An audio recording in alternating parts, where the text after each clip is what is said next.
Hey everybody. So for this today's movie review, I'm going to talk about the film Dark City.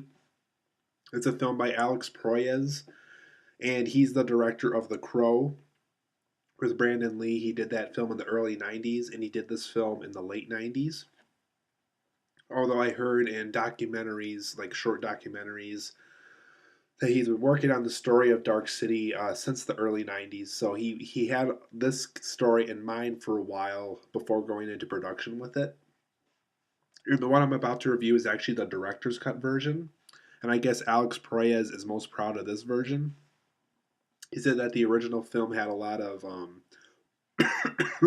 um, things that were cut out of the storyline that he felt were necessary in order to tell the true story of Dark City. So he said that this version was kind of the true version of what he had in mind for the Dark City film. So let's get into it.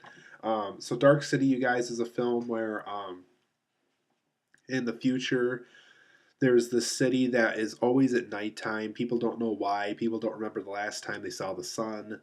Um, and there's this underground team of these people that have like these pale faces and they're bald, and they control the city.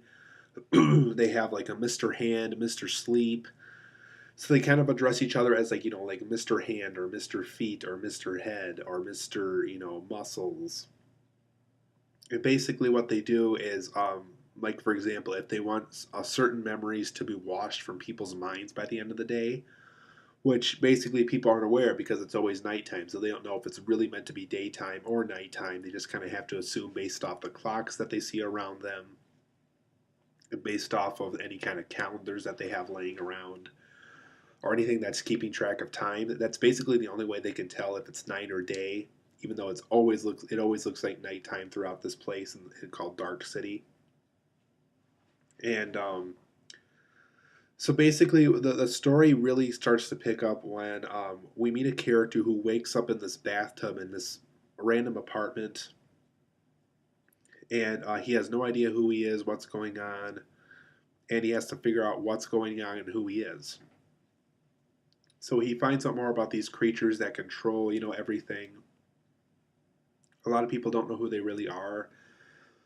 They they know their jobs and they know where they live, but like they don't know a lot about what they did with their families when they were kids. Um, some people are aware that they're married, but they don't know who they're married to. And so basically, as the movie progresses, we find out that not only do people get their memories wiped for certain days of the week, but sometimes these people who live underground, these people with the pale faces, like this guy right here, they give them a completely different memory bank completely.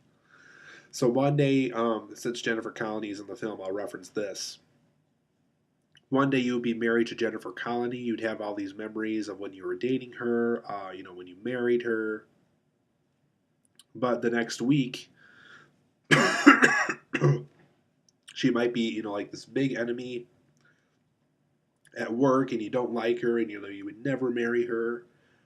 You have this complete different history with her, and these people have this ability to have this kind of memory that can be installed upon you whenever they wish. But because they found out that this guy can basically, because he woke up in this bathtub, for some reason he has immunity to these like different memory installments. So he has amnesia, but he has amnesia to that one memory that he had before he got knocked out. And because of this, he's immune, and these people want to have him. They want to get rid of him, and they want to install new memories in him so he won't rat out these people when it comes out to erasing memories and recreating history the way they want it to. So basically, throughout this movie, uh, this guy who he gets this William Hurt detective involved. William Hurt's in the film as this detective, and they have to basically figure out what's going on, why it's always daytime, and basically come to the conclusion as to why are these people doing this? Why do they always want to erase our memories? How come we're not always married to the same people in the city? How come we can't get out of the city? So all these questions get answered throughout the film. And also Dark City, you guys, it was also co-written by David S. Goyer, who worked on Batman Begins with Christopher Nolan.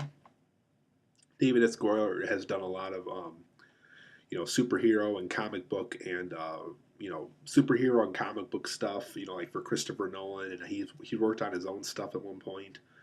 He's working on the upcoming Man of Steel film. So he's worked on a ton of stuff. For the positives and negatives, you guys, I do like the comic book style approach. Even though Dark City isn't a adaptation of any kind, it's not based off a graphic novel or anything like that.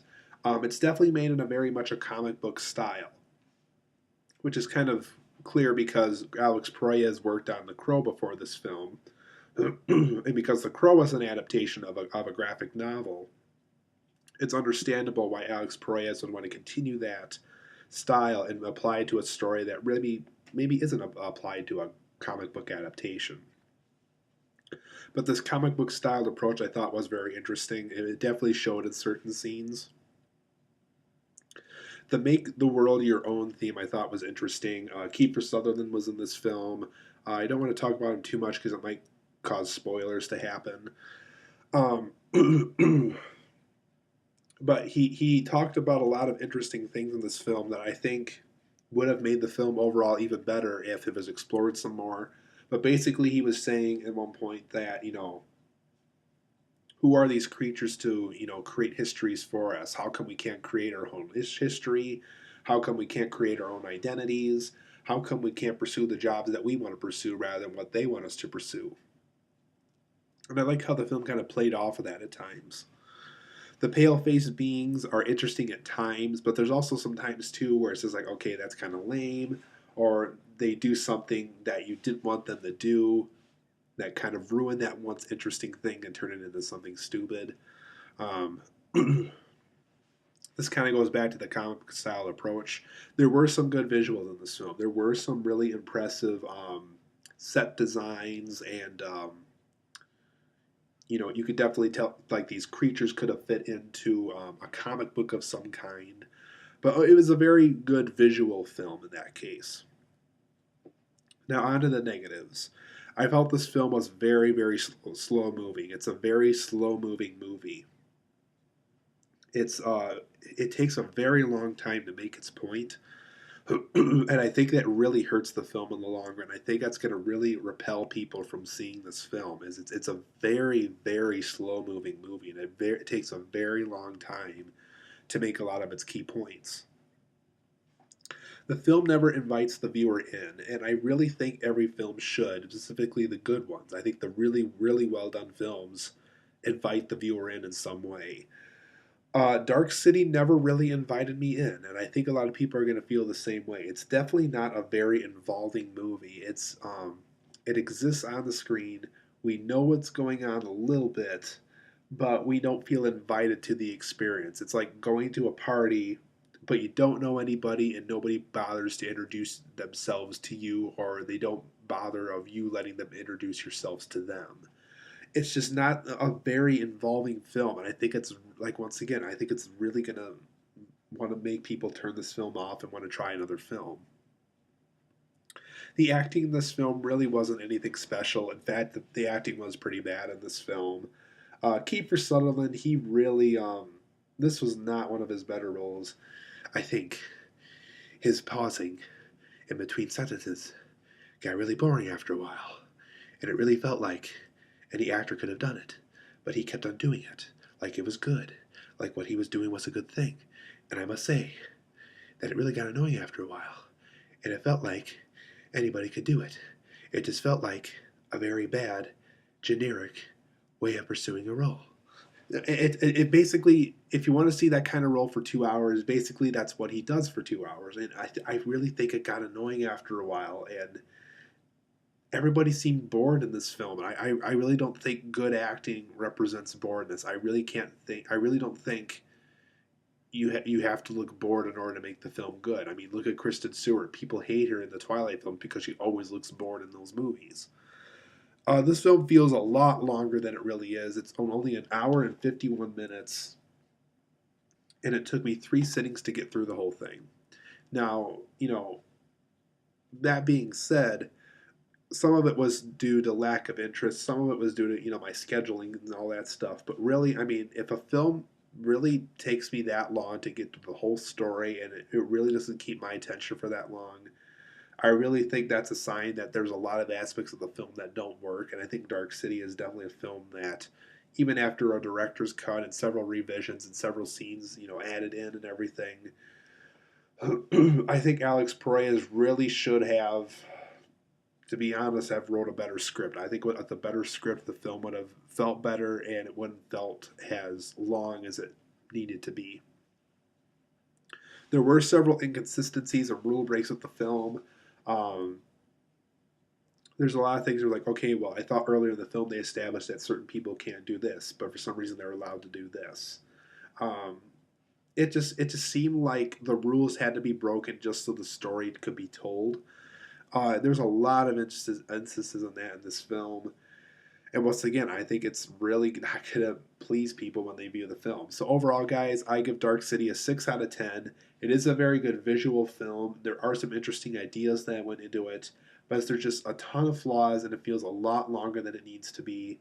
And it's not a very long film. I mean, hour and 51 minutes is a pretty standard length for a film, and because it feels like 3 hours when you sit down and view the film, I really think that's a sign that it's a very, very slow moving movie, and I really think it needs to pick up the pace and do more interesting things with the story in order to be a better film, which I think even after a director's cut, it didn't really feel improved upon. So, like I said, Dark City gets a 6 out of 10 from me. Nothing spectacular, but if you want to see like an interesting visual approach to a film, maybe check it out. Uh, but the substance, I really think, really was not very interesting.